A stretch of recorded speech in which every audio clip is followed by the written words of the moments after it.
You like my Mr. Ballin hat? Speaking of misters, as requested by Detone Jeremiah, I'm going to react to Mr. Nightmare's 3 disturbing true horror stories. Let's check it out. Scary true stories.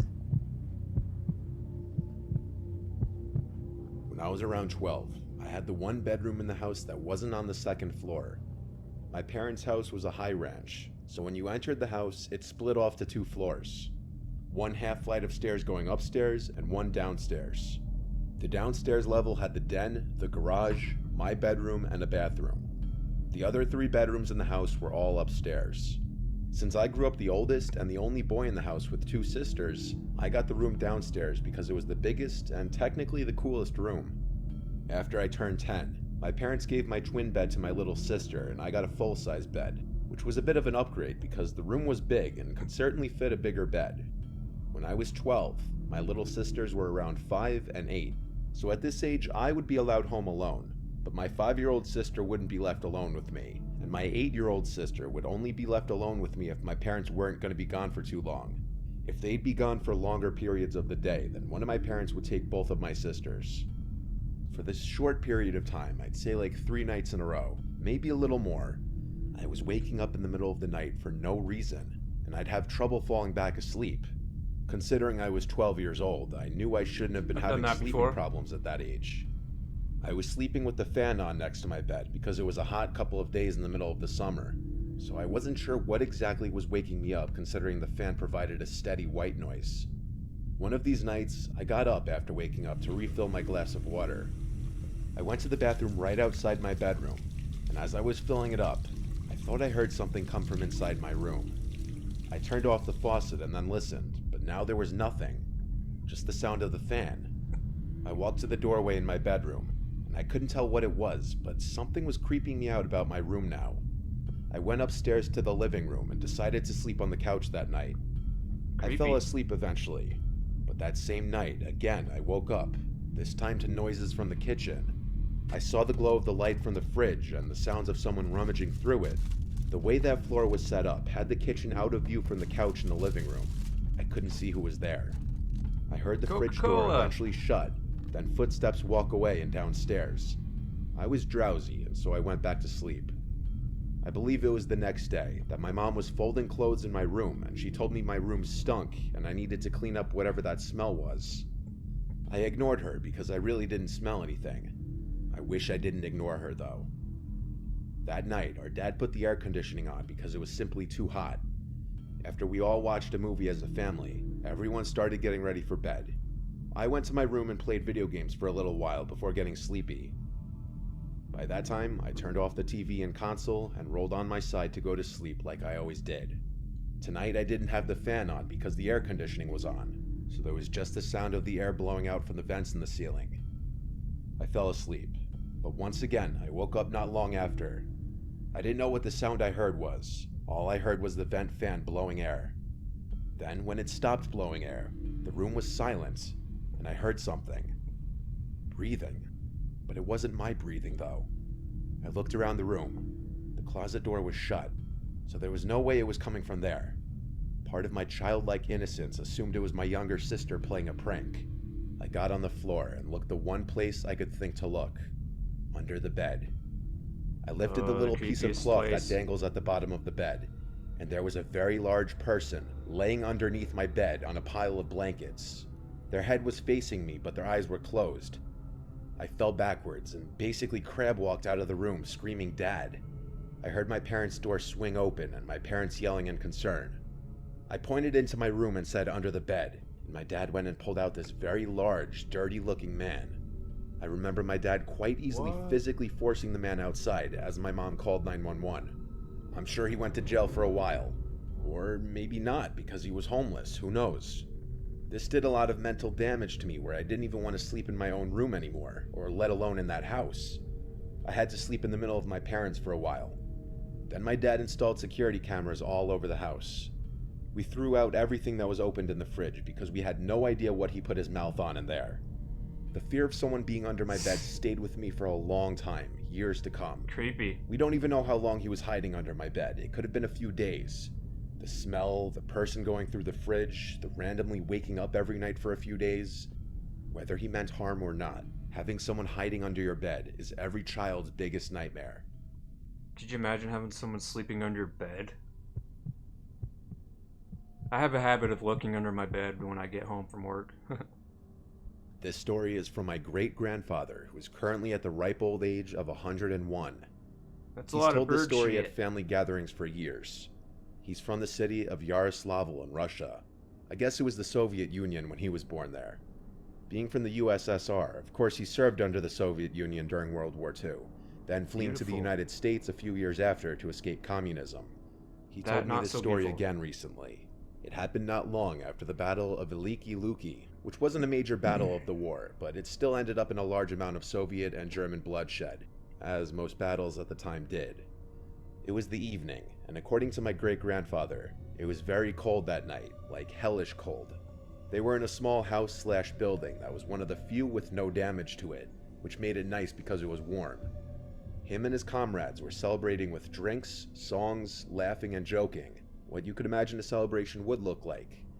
At some point in the evening, two fellow soldiers walked into the building.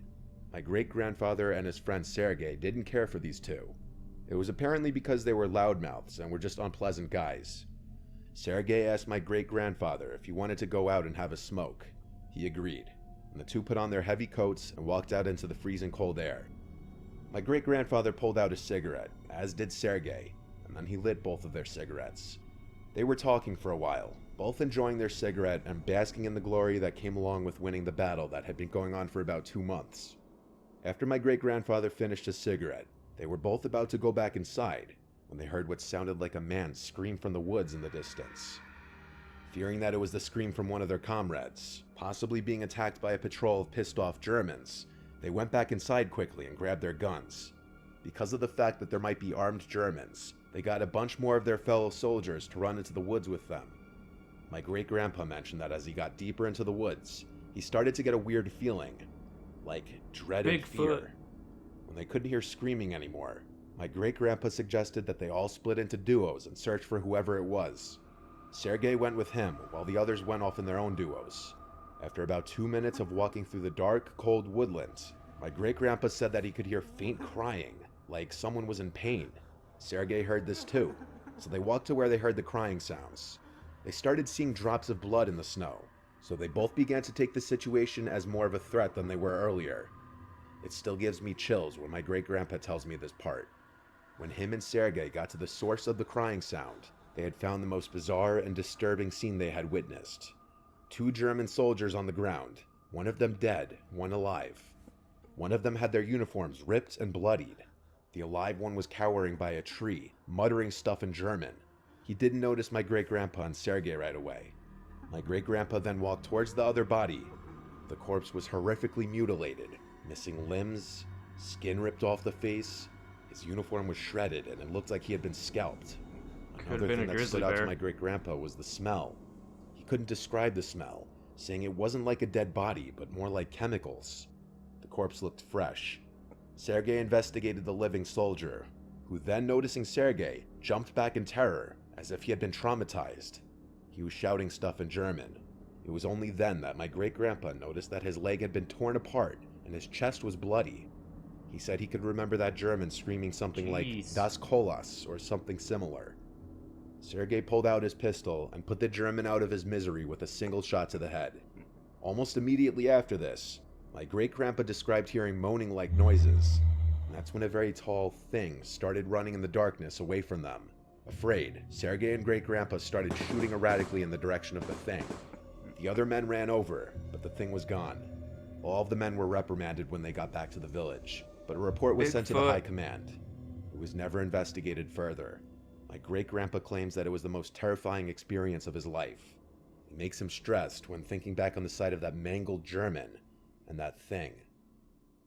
That thing could have been probably Bigfoot. Or a bear, I don't know.